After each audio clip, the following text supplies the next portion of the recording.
Laboratory of Medical Zoology at the University of Massachusetts at Amherst has undertaken a project to learn more about tick-borne diseases and where the ticks carrying them are located.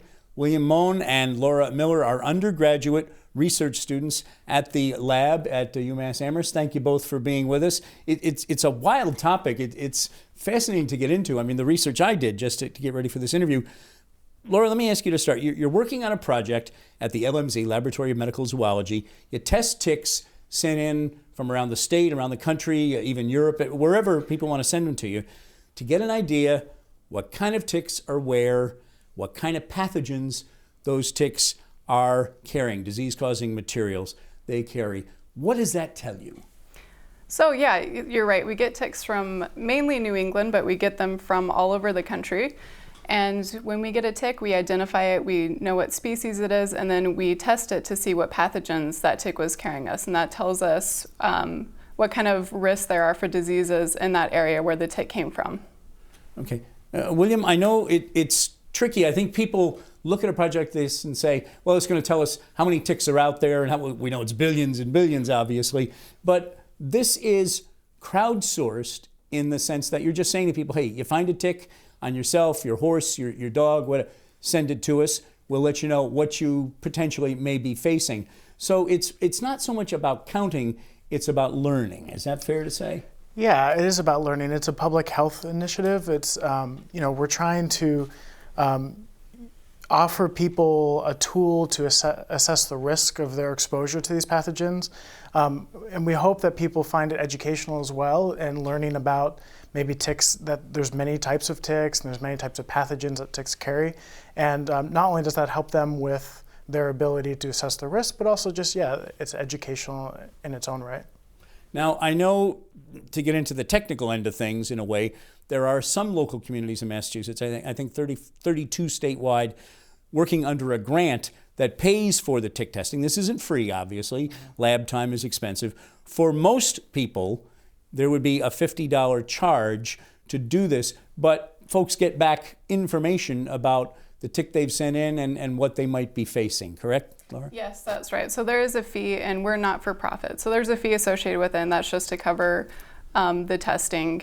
And yeah, the CIC grant is great. So 32 towns in Massachusetts are involved with that, and it covers the testing for those people so it's not free like you said, but the state is covering the cost for them. Okay, ticks are common in this region. I know right where we are right now, Hampden County has long been counted as one of the major places for Lyme disease in the country, really this whole region. So that's a serious problem carried by deer ticks. If someone or their pet gets bitten by a tick, obviously there's concern. They can take the tick, send it to you. It's important, I guess, it's kept as intact as possible, I suppose. Not necessarily. Not necessarily? Yeah, you can send us the smallest part of a tick that was on you, and we can still test it and identify the pathogens that tick carried. Now, there are some pretty dangerous pathogens, diseases, carried by ticks, can be traced back to ticks. Lyme disease, we've already talked about, anaplasmosis, babesiosis. I won't get into those. You can if you want to. Right now, there's not a lot of information about the distribution, where these are, I guess, in the tick population. So that's part of what you're trying to determine. Is that correct? Yeah, that's part of this initiative. So the idea is, it takes a lot of manpower and a lot of resources to scour the region or the country to collect ticks and then do the laboratory work to assess the pathogens that those ticks carry. So like you mentioned before, the crowdsourcing part of this was a brilliant idea by Dr. Rich to sort of allow people to send their ticks to us from all over the country, and that allows us to sort of create a picture of what pathogens are out there, what ticks are out there, and this of course helps in a public health way. Mm-hmm. Laura, let me ask you now, we just mentioned the gentleman who really is responsible for the two of you being here, Dr. Stephen Rich, microbiologist. He's the man who heads the Laboratory of Medical Zoology, yes. And you're working with him. Give me an idea, if you would. Now, you told me under the situation you both work under, you can work 12 to 20 hours a week in the lab. You are undergraduate students. Yeah, that's right. And so you've got a lot of other things going on, obviously. But is there any such thing as a typical day in the laboratory of medical zoology? You walk in and just start testing ticks, or what?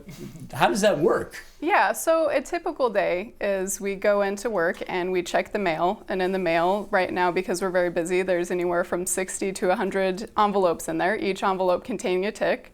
So we take the envelopes down to the lab, we open each envelope, we identify what tick was in the envelope, what species of tick, and then it goes through a DNA extraction process where we can then tell what pathogens that tick was carrying, and then we give that information back to the individual. Now, I saw a number that last year, 2,000 ticks that came in from 40 different states were tested. That, to me, a non-scientist by a long shot, seems to be a pretty good sample to help you figure out what is where and who among the tick population is carrying what pathogen. Is that fair to say? So most of those ticks were from the New England region, so that's a pretty good sampling of the New England region. The other regions are catching up. We're starting to see a lot more ticks from the West Coast, which is exciting. And we have other ways that we collect ticks as well, that helps with that sampling size. But this year, we're hoping that increases. We've already tripled our numbers, the amount of submissions that have come into our lab, and so we're working really hard, and we're trying to really get this work down and get a good, clear picture of what tick diseases are out there. And we're told that it's important for physicians who may be treating people with Lyme disease or the other tick-carried pathogens to have the information that you people are gathering, that it can be very helpful to physicians and patients. Laura?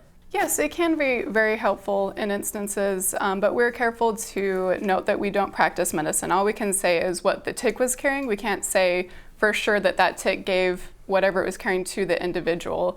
And so if we receive a tick and we test that it's positive for Lyme disease, for example, that doesn't necessarily mean that it did transmit that pathogen to the human. There is a chance that it did, so we're just trying to assess the risk. And it's possible the person had another tick on them that they didn't see that fell off and transmitted to them. So we're not practicing medicine. It is always good to talk to a doctor if you've had a tick bite, but we're just assessing your exposure to the pathogens. Yeah, if I can interject. Please. There. So we like to sort of equate it to a radon test. So a radon test doesn't necessarily say that you weren't exposed to radon before, or you're not going to be exposed to radon after. A radon test sort of tells you the level at which your risk is for this instance right now. So that's kind of how we look at this. It's a way of telling people out there, okay, you found this tick on you. Maybe it's bitten you. We can tell you that tick definitely carried this pathogen or not, and then you can take that information to your doctor and then have a conversation and assess your risk. Before we let you go, as we wrap this up, Dr. Rich, I know, was in touch, and he said, in addition to the great work they're doing for me in the lab, these are two really interesting young people with great things going on in their lives. You're an Iraq War veteran, William, and love bloomed in the LMZ, if you will. You're going to graduate next year. You're going to be married soon as well, right? That's right. That's right. Yep, in June we're getting married. This June, so Yes. not too many weeks away. Yep, it's getting close. Yeah, we're getting married in June, and we actually met in Utah and moved out here together and started working for Dr. Rich in his lab, and it's been a great experience. Well, William Mohn and Lora Miller, it's been great to have you both with us. Thank you. We wish you the best, and thanks for the work you're doing. Thank you. Thanks for having us.